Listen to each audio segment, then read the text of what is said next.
जो रकम जो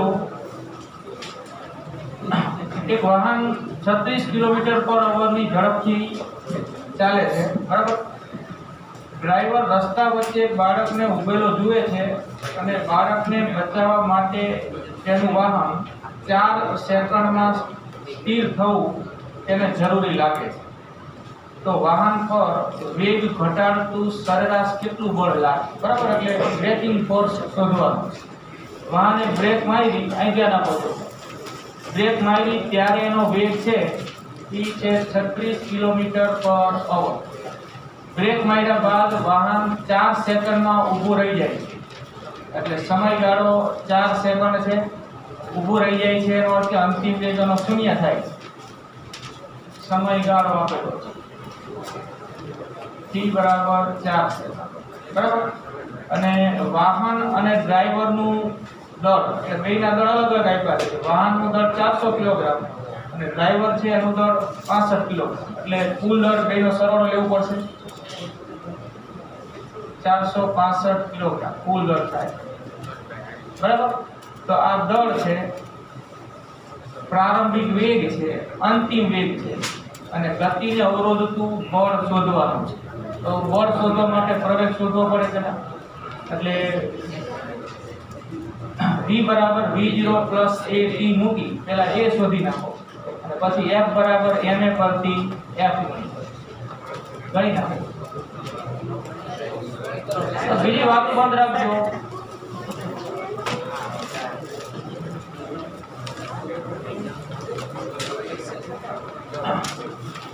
પ્રવેગ શોધો। પહેલા અચળ પ્રવેગી ગતિનું સમીકરણ એક વાપરીએ।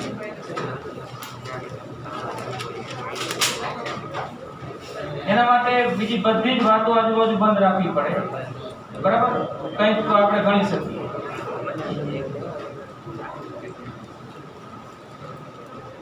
v બરાબર v0 પ્લસ at સૂત્ર મૂકો અને એ શોધો, બાકીનું બધું આપેલું છે। ત્યાં પદ્ધતિ આપણે આ રીતે લેશું। પ્રારંભિક વેગ એનો ધન દિશામાં, અંતિમ વેગ તો શૂન્ય છે। કિલોમીટર પર અવરમાં છે અને મીટર પર સેકન્ડમાં લખવું પડશે।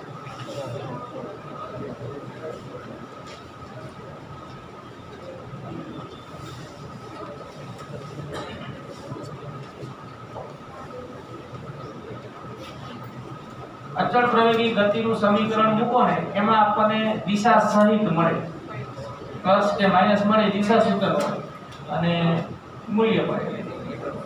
દેખીની વાત છે કે વાહન ધન દિશામાં જતું હોય તો બ્રેક મારો તો પ્રવેગ ઋણ દિશામાં માઈનસમાં જવા આવે પ્રવેગનો।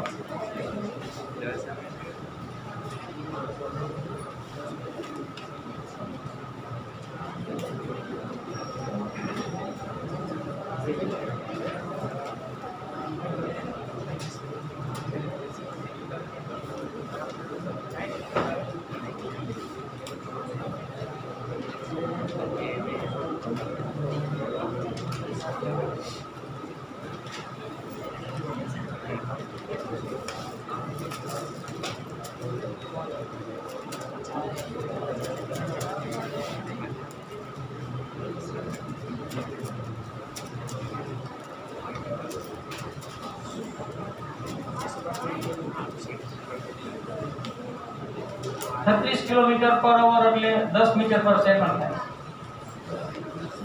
1000 v ની જગ્યાએ 0 મૂકી પડશે, અહીંયા 10 t ની જગ્યાએ 4 એટલે 4a બરાબર -10 -2.5 મૂલ્ય લખો, પ્રવેગનું મૂલ્ય 2.5 મીટર પ્રતિ સેકન્ડ સ્ક્વેર। અવરોધક બળનું મૂલ્ય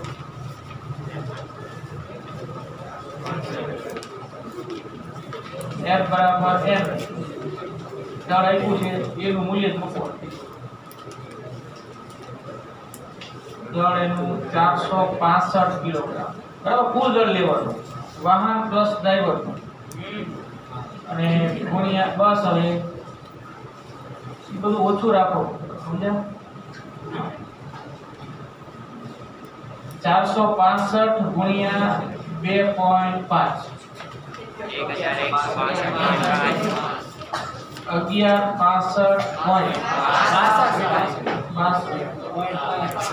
તો હવે જો આ જવાબ તમે અહીંયા સુધી લખીને મૂકી દો તો ચાલે બરાબર। પણ જો જવાબ તમને 10 ની ઘાતના સ્વરૂપમાં આપ્યો તો આ પોઈન્ટ ખસેડવાનો। અહીંયા પોઈન્ટ આવ્યો એને હું 3 સ્થાન આ બાજુ ખસેડું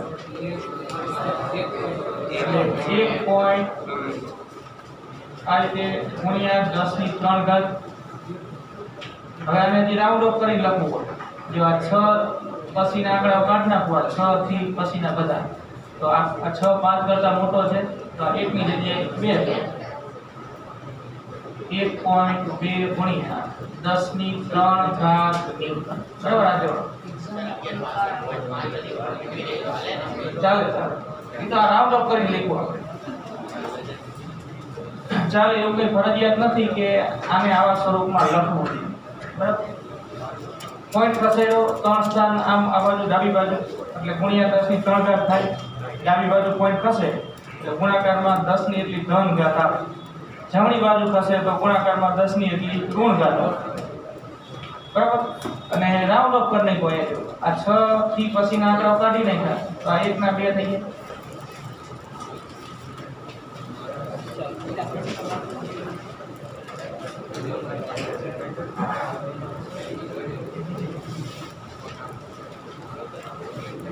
હવે જે દાખલો છે પેલા ધ્યાન આપજો પછી લખો સાથે સાથે ન લખો। પ્રતિમાં 5.14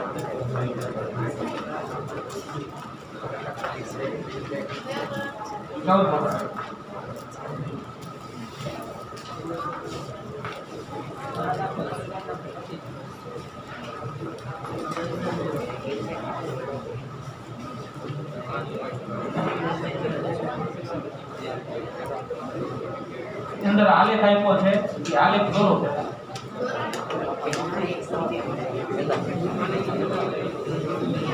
વાત તો ના કરશો આજુબાજુ કંઈ પણ બોલવાની જરૂર હોતી જ નથી બરાબર। હજી તમે સમૂહમાં સૂચના આપ્યા કરો છો પણ નહીં ખ્યાલ આવતો વાતું રહેશો તો તમે ધ્યાન નહીં આપી શકો।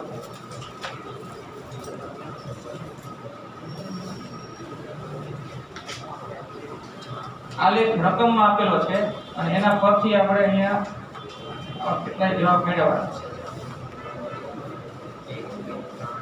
આ બાકી નથી હવે કોઈને પતી ગયું બધાને।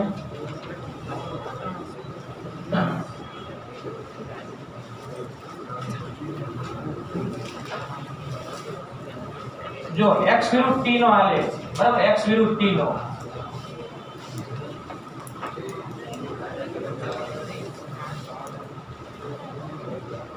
સમય સેકન્ડમાં અંતર x મીટરમાં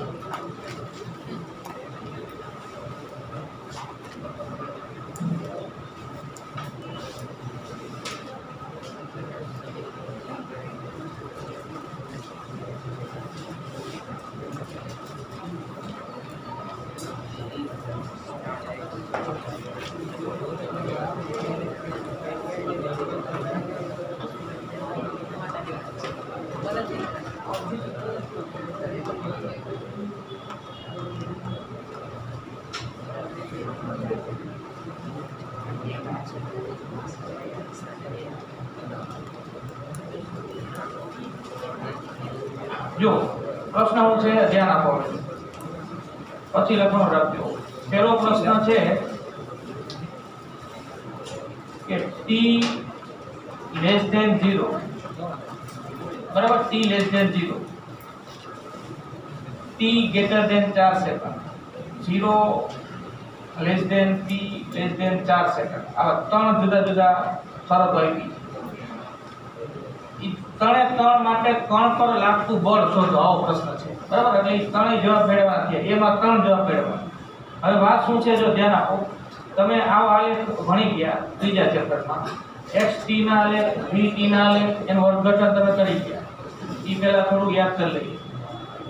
x વિરુદ્ધ t નો આલેખ હોય, x વિરુદ્ધ t નો આલેખ, x વિરુદ્ધ t નો આલેખ જો સમય અક્ષ પર જ મળે, સમય અક્ષ પર જ કે પછી સમય અક્ષને સમાંતર મળે. જો ધ્યાન આપો, સમય અક્ષ પર મળે કે સમય અક્ષને સમાંતર મળે, એનો અર્થ એવો થાય કે સમય વધે છે પણ x નું મૂલ્ય બદલાતું નથી. પદાર્થ કેવો કહેવાય? સ્થિર કહેવાય.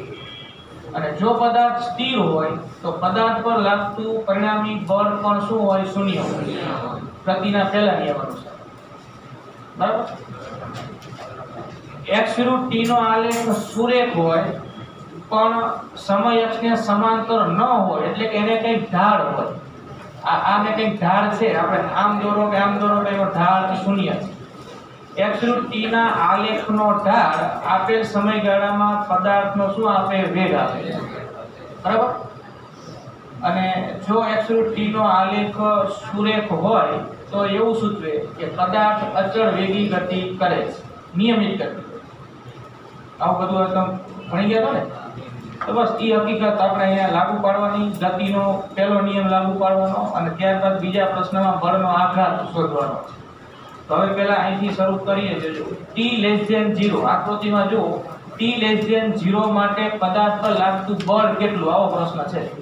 હવે આલેખ એટલે આ રહ્યો આ.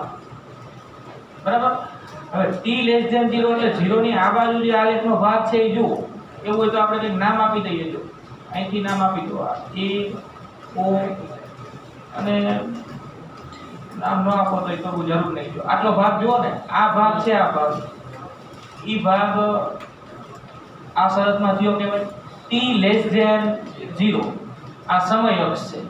આ 0 પછી આમ જાવ એમ 1 સેકન્ડ, 2 સેકન્ડ, 3 સેકન્ડ, 4 સેકન્ડ, એમ આમ સમય આ બાજુ. અને આ બાજુ સમય 0 કરતા કેવો? ઓછો. 0 કરતા ઓછો એટલે એવું નહીં સમજવાનું કે સમય ઋણમાં છે. સમય ક્યારે ઋણ હોય નહીં. પણ આ ક્ષણને આપણે t બરાબર 0 કીધી તો પછી આ બાજુ સમયની કોઈ ક્ષણ 0 કરતા ઓછી, પણ માઇનસમાં સમય છે એવું અર્થઘટન એનું થાય નહીં. તમે સમય માટે જે ક્ષણે ગતિનું અવલોકન કરતા હોય ને, એ તમારા માટે કઈ ક્ષણ કહેવાય? પ્રારંભિક ક્ષણ, જે t બરાબર 0 કહી દઈએ. એના પછીની ક્ષણે પદાર્થની સ્થિતિ અને એના પહેલાની ક્ષણે પદાર્થની સ્થિતિ, બેની વાત છે. અહીંયા t લેસ ધેન 0 કીધું છે, એનો અર્થ કે આ ભાગની વાત થઈ. તો પહેલા તો એ અર્થઘટન કરો કે આ ભાગ સમય અક્ષ પર જ છે અથવા તો સમય અક્ષને કેવું છે? સમાંતર છે. જેવું સૂચવે કે એ ભાગમાં પદાર્થ કેવો છે? સ્થિર છે. પદાર્થનું સ્થાન ક્યાં છે? તો કે x બરાબર 0 પર છે. પદાર્થ સ્થિર હોય તો પદાર્થ પર લાગતું બળ શું થાય? શૂન્ય થાય, ગતિના પહેલા નિયમ અનુસાર. પદાર્થ પર પદાર્થ સ્થિર હોય કે અચળ વેગી ગતિ કરતો હોય, એની પરનું ચોખ્ખું પરિણામી બાહ્ય બળ શું થાય? શૂન્ય થાય. તો પછી આપણો જવાબ ત્યાંની પરનું પરિણામી બળ શું થાય? શૂન્ય થાય. આ શરતમાં આપણે લખવાનું છે કે t લેસ ધેન 0 માટે આલેખ xt આલેખ સમય અક્ષ પર જ છે. જો આ સમય અક્ષ પર સંપાત થાય છે, સમય અક્ષ પર જ છે માટે પદાર્થ સ્થિર છે. અને પદાર્થ સ્થિર છે માટે પદાર્થ પર લાગતું ચોખ્ખું બાહ્ય બળ શૂન્ય. પદાર્થ પર લાગતું ચોખ્ખું બાહ્ય બળ શૂન્ય છે. બરાબર, આ પહેલો જવાબ. હવે આવી નવી વાત તમારે કરવાની છે t ગ્રેટર ધેન 4 સેકન્ડ માટે. આવી જ વાત t ગ્રેટર ધેન 4 સેકન્ડ માટે. બધી જ વાત આલેખ પરથી તમારે બધા જવાબ આપવાના છે. આલેખ પરથી તો t ગ્રેટર ધેન 4 સેકન્ડમાં આલેખનો ભાગ જુઓ અને એનું અર્થઘટન કરો. t ગ્રેટર ધેન 4 સેકન્ડ જો t ગ્રેટર ધેન 4 સેકન્ડ એટલે આ 4 સેકન્ડ પછી છે. તો અહીંથી આગળના સમયગાળા માટે આલેખ અહીંથી ગણાય ને. સમય અક્ષને કેવો છે? એનો અર્થ કે પદાર્થ સ્થિર છે. પદાર્થનું સ્થાન સમય સાથે બદલાતું નથી. સમય વધે છે પણ પદાર્થનું સ્થાન તો 3 મીટર પર જ છે, સ્થિર છે. બળ શૂન્ય અહીં પણ. t greater than 4 સેકન્ડ માટે xt આલેખ સમય અક્ષને સમાંતર છે.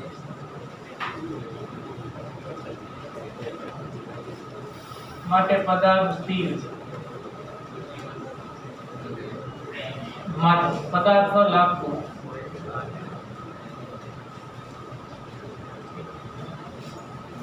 પરિણામી બાહ્ય બળ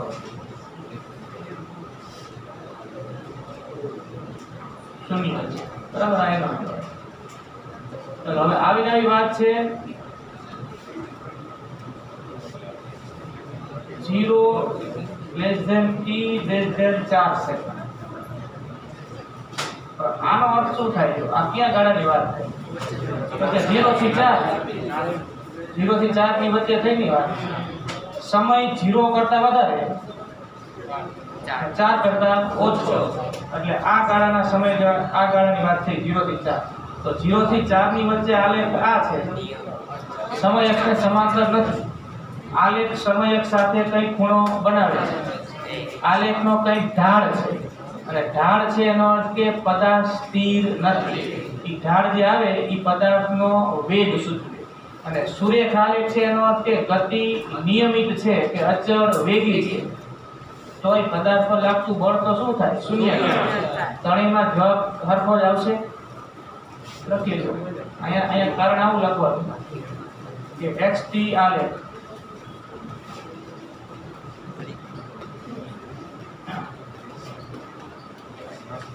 સુરેખ છે.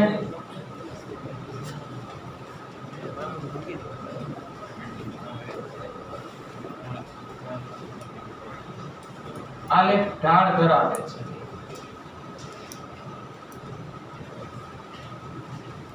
માટે આ ગાળામાં અથવા તો આ સમયગાળામાં પદાર્થ અચળ વેગી ગતિ કરે છે. નિયમિત ગતિ શબ્દ વાપરો કે અચળ વેગી ગતિ શબ્દ વાપરો, વાત હતી. માટે પહેલા નિયમ અનુસાર અચળ વેગી ગતિ માટે પણ પરિણામી બળ તો શૂન્ય જ થાય.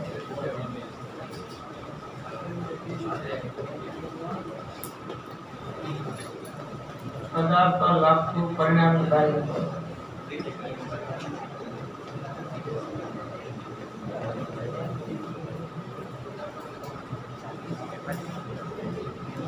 હવે આમાં બી પ્રશ્ન છે. બી માં વાત શું છે ધ્યાન આપો કે t બરાબર 0 અને t લેસ ધેન 4 સેકન્ડ, એટલે કે લેસ ધેન યા ન હોય, t બરાબર 4 સેકન્ડ, 4 સેકન્ડે અને 0 સેકન્ડે આઘાત શોધો. આઘાત એટલે બળનો આઘાત. બળનો આઘાત એટલે વેગમાનમાં થતો ફેરફાર. હવે ઈ વાત આલેખ પરથી કરવાની છે. t બરાબર 0 સેકન્ડે બળનો આઘાત શોધવો છે. એટલે એનો અર્થ શું થાય? જો અહીં ધ્યાન આપો. t બરાબર 0 સેકન્ડે પદાર્થની સ્થિતિ વિચારો તો 0 કરતા ઓછા સમય માટે તો આલેખ આમ સમય અક્ષ પર જ આગળ વધતો હતો, સ્થિર હતો. જેવું 0 સેકન્ડ આવી એટલે હવે પદાર્થ ગતિમાં આવ્યો. તો પદાર્થ સ્થિર હતો 0 સેકન્ડ સુધી. 0 થી 4 સેકન્ડની વચ્ચેના ગાળામાં પદાર્થ ગતિમાં આવ્યો. એનો અર્થ કે પદાર્થ સ્થિર હતો ને એને ગતિમાં લાવવો પડ્યો હોય. સ્થિર પદાર્થને ગતિમાં લાવવા માટે શું લગાડવું પડ્યું? બળ. બરાબર. જેમ કે એક બોલ પડ્યો હતો અને જેવી 0 સેકન્ડ પૂરી થઈને એની પર બળ લગાડ્યું, એટલે એ બળ લાગ્યું ત્યારે એનો વેગ વધ્યો, પછી હવે એની ગતિ કેવી રહે છે? અચળ વેગી. આલેખ આવું સૂચવે છે. તો ટૂંકમાં સ્થિર સ્થિતિમાંથી ગતિમાં આવે છે 0 સેકન્ડે પદાર્થ. બળની અસર હેઠળ આવતો હોય. બળ લાગે એ બળ અને બળ લાગવા માટેના સમયગાળાનો ગુણાકાર એ બળનો આઘાત કહેવાય. પણ આપણે અહીંયા બળ તો કંઈ શોધી નહીં શકીએ. સમયગાળો એટલો સૂક્ષ્મ માપવો સહેલો હોતો નથી. તો આપણે બળનો આઘાત શોધવા વેગમાનનો શું માપવો પડે? ફેરફાર. વેગમાનનો ફેરફાર 0 સેકન્ડે માપવા માટે 0 સેકન્ડની પહેલાની ક્ષણે અને 0 સેકન્ડની પછીની ક્ષણે બે ક્ષણ લેવાની, 0 ની પહેલાની 0 ની પછી. એ બે ક્ષણોએ વેગ શોધી નાખો. દળ તમને આપ્યું છે એટલે પહેલાનું વેગમાન ને પછીનું વેગમાન મળી જાય અને પછી વેગમાનનો ફેરફાર મળી જાય. તો આપણે શોધીએ. જો t બરાબર 0 સેકન્ડે બળનો આઘાત શોધવો છે. બરાબર, પ્રશ્ન આવો છે. તો આપણે પહેલા શું કરીશું તો કે t બરાબર 0 સેકન્ડ પહેલાની ક્ષણે પદાર્થનો વેગ એક નામ આપી દો v1. તો હવે આ લેખમાં જો t બરાબર 0 સેકન્ડ પહેલાની ક્ષણ અહીંયા ક્યાં આવતી હોય તો અહીંયા તો આલેખ સમય અક્ષને કેવો છે? સમાંતર. એનો અર્થ કે અહીંયા તો પદાર્થ કેવો છે? સ્થિર છે. તો વેગ શૂન્ય. v1 બરાબર 0 અને t બરાબર 0 સેકન્ડ પછીની ક્ષણે પદાર્થનો વેગ. તો t બરાબર 0 સેકન્ડ પછીની ક્ષણે પદાર્થનો વેગ નો અર્થ શું થાય? તો કે 0 સેકન્ડ પછીની કોઈ પણ ક્ષણ લો જે 0 અને 4 ની વચ્ચે આવશે અને 0 અને 4 ની વચ્ચે તો પદાર્થ કેવી ગતિ કરે છે? અચળ વેગ. અને ઈ વેગ શોધવા તમારે OA આલેખનો શું શોધવાનો? ઢાળ. બરાબર, ઢાળનો અર્થ ખબર છે તમને કે ઈ જે આલેખ છે એને સમયક સાથે થીટા ખૂણો બનાવ્યો તો tan થીટા ને ઢાળ કહેવાય. tan થીટા બરાબર સામેની બાજુ છેદમાં પાછળની બાજુ. અહીં લખાય કે v2 બરાબર OA આલેખનો ઢાળ.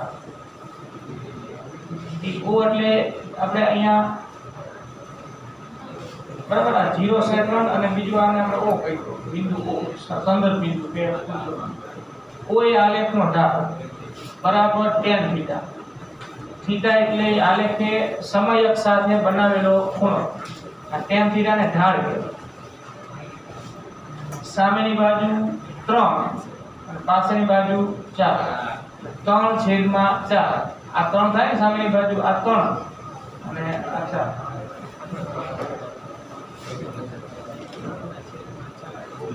આ થશે 0.75 મીટર પ્રતિ સેકન્ડ. હવે બળનો આઘાત બરાબર અંતિમ વેગમાન એટલે કે 0 સેકન્ડ પછીનું વેગમાન. તો 0 સેકન્ડ પછીનું વેગમાન mv2 માઈનસ પ્રારંભિક વેગમાન mv1. પદાર્થનું દળ આપણને આપ્યું છે 4 કિલોગ્રામ. m ને બહાર લઈ લો. v2 minus v1. m ની જગ્યાએ 4 મૂકો. v2 એટલે 0.75, v1 0 એટલે 0.75 ગુણ્યા 4 કરો. આ જવાબ આવે ન્યૂટન ઇન્ટુ સેકન્ડ 3.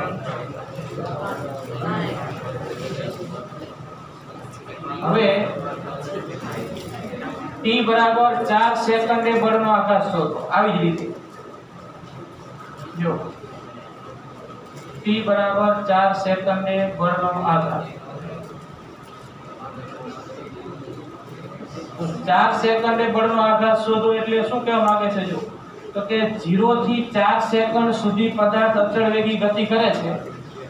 4 સેકન્ડે હવે સ્થિર થઈ જાય છે, પછી સમયની ક્ષણો સ્થિર છે.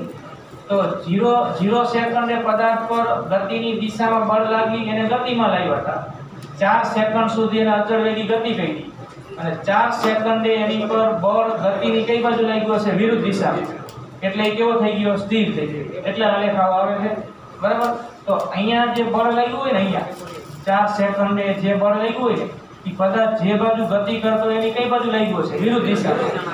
જેને પદાર્થને સ્થિર કરી અને અહીંયા બળ લાગ્યું તો એ ગતિ જે બાજુ કરાવવાની છે એ બાજુ લાગી. તો હવે અહીંયા બળ ગતિની વિરુદ્ધ લાગે અને અહીંયા બળ ગતિની દિશામાં. તો અહીંયા બળનો આઘાત ધન આવ્યો તો અહીંયા બળનો આઘાત ઋણ આવ્યો. એટલે ઈ કેટલું આવે ઈ આવી જ રીતે ગણવાનું. તો 4 સેકન્ડ પહેલાની ક્ષણે વેગ અને 4 સેકન્ડ પછીની ક્ષણે વેગ. 4 સેકન્ડ પહેલાની ક્ષણે વેગનો અર્થ થાય કોઈ આલેખનો ઢાળ. 0 થી 4 વચ્ચેની કોઈ પણ ક્ષણે વેગ આ આલેખનો ઢાળ થાય જે 0.75 આવ્યું. એટલે 4 સેકન્ડ પહેલાની ક્ષણે વેગ થશે 0.75 અને 4 સેકન્ડ પછીની ક્ષણે વેગ થશે 0. કેમ કે પછી તો કેવો થઈ ગયો પદાર્થ સ્થિર થઈ ગયો. 4 સેકન્ડ પછી આલેખ સમય અક્ષને સમાંતર છે એનો અર્થ કે પદાર્થ કેવો થઈ ગયો સ્થિર થઈ ગયો. બરાબર. અને પછી વેગમાનનો ફેરફાર માપો એટલે બળનો આધાર મળી જાય. એટલું તમારા માટે બાકી. આનું લખો અને છેલ્લું જાતે કરો. 4 સેકન્ડ પછીની ક્ષણે v2 0 બળનો આધાર.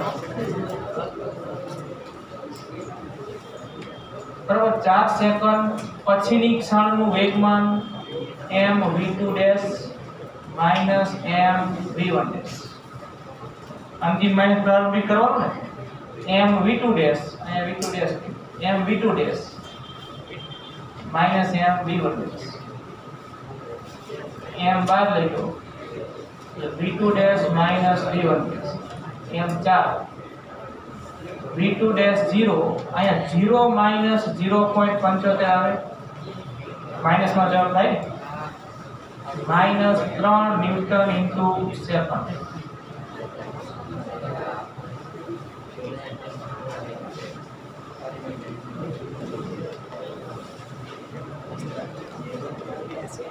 કોઈ પણ આલેખ આપી દીધો પદ્ધતિ આપે અત્યારે ગણવાની જરૂર નથી. અત્યારે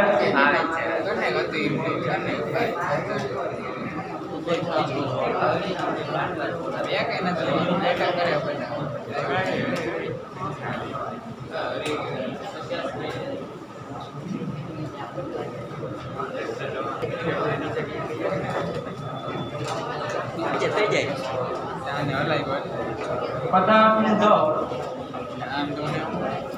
0.1 કિલોગ્રામ.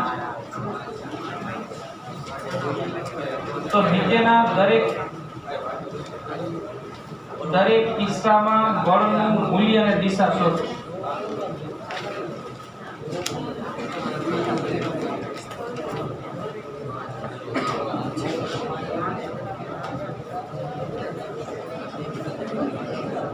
વાતું બહુ કરો છો તમે, થોડું ઊંચું રાખો.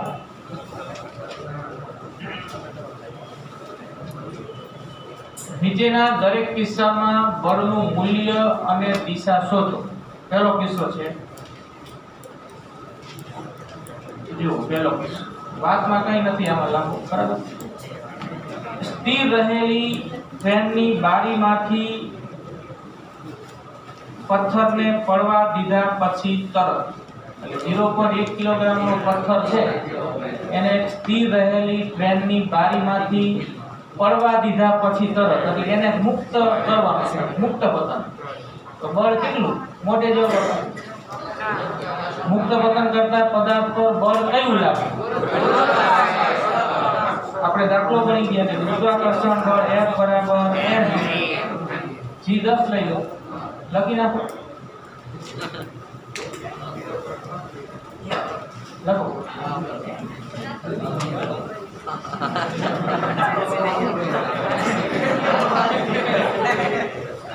સ્થિર આમાં બધું લખવાનું. સ્થિર રહેલી ટ્રેનની બારીમાંથી પથ્થરને પડવા દીધા પછી તરત. આ રકમ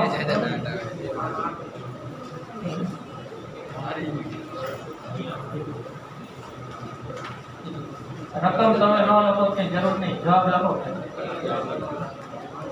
પછી તરત. બરાબર. બળ નું મૂલ્ય દિશા કેટલું? તો દેખીતી વાત છે કે આ પથ્થરને આમ આ બારીમાંથી બહાર કાઢી જાય, પથ્થરને આમ મૂકી દીધો, mg બળ લાગે. પથ્થર પર ગુરુત્વાકર્ષણ બળ લાગે.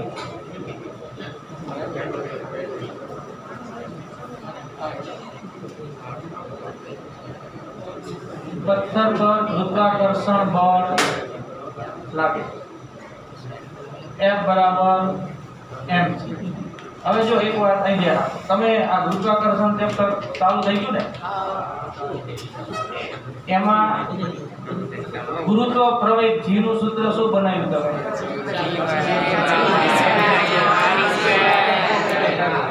બરાબર, તો F બરાબર mg, વાત એ એક જ છે।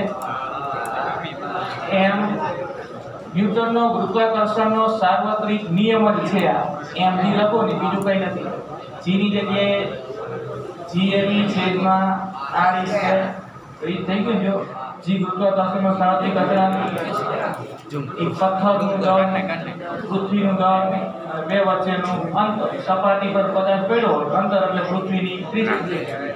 તો તમે f બરાબર mg જે લખો ને, mg ઈ આ સૂત્ર જ છે।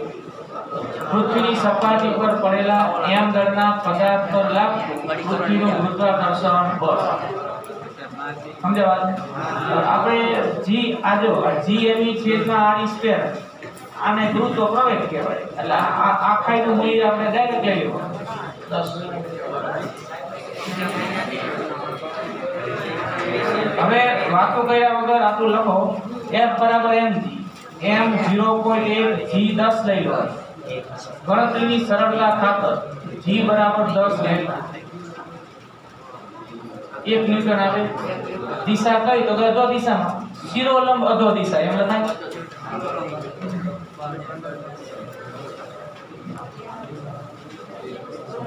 શિરોલંબ અધો દિશામાં।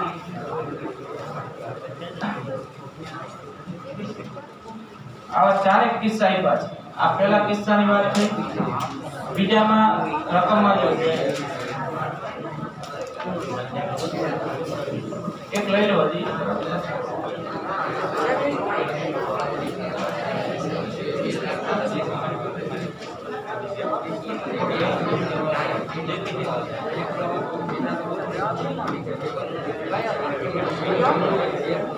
ના ના, એમાં ચાર કિસ્સાઓ છે। 5.3 રકમ છે ને, એમાં હજી એક જ વાત થઈ ને। બીજું છે કે 36 કિલોમીટર પર અવરની અચળ ઝડપથી દોડતી ટ્રેનની બારીમાંથી પથ્થરને પડવા દીધા પછી તરત એની પર લાગતું બળ કેટલું? તો કઈ ફેર પડે ખરો? ન પડે ને। ટ્રેન સ્થિર હતી ત્યારે, કે ટ્રેન અચળ વેગથી કે અચળ ઝડપથી ગતિ કરતી હોય ત્યારે અંદર બેઠેલો વ્યક્તિ બારીની બહાર હાથ કાઢી એના હાથમાં રહેલા પથ્થરને મુક્ત કરે, તો મુક્ત થયા બાદ તો ટ્રેન કદાચ પ્રવેગી ગતિ કરતી હોય તોય પણ એને ઈ પ્રવેગ હોતો નથી। એટલે પછી તો એની પર ગુરુત્વાકર્ષણ બળ જ લાગે। એટલે આપણે એક કારણ લખવાનું કે ટ્રેનની અચળ વેગી ગતિને કારણે પથ્થર મુક્ત થયા બાદ એની પર કોઈ અસર થશે નહીં। એટલે પથ્થર પર લાગતું ગુરુત્વાકર્ષણ બળ F બરાબર mg હોય। લખી નાખો। બીજો કિસ્સો, આવું વાક્ય લખો પહેલા કે ટ્રેનની અચળ ઝડપથી થતી ગતિની પથ્થર મુક્ત થયા બાદ તેની પર કોઈ અસર હોતી નથી। ગતિની અસર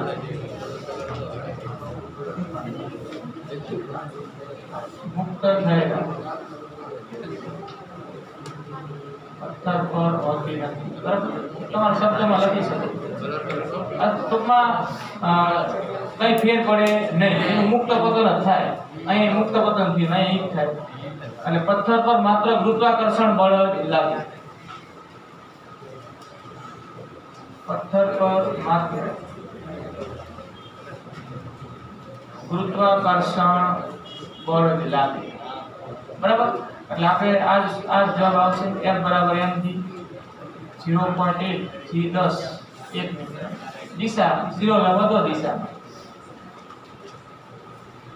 શિરોલંબ અધો દિશામાં।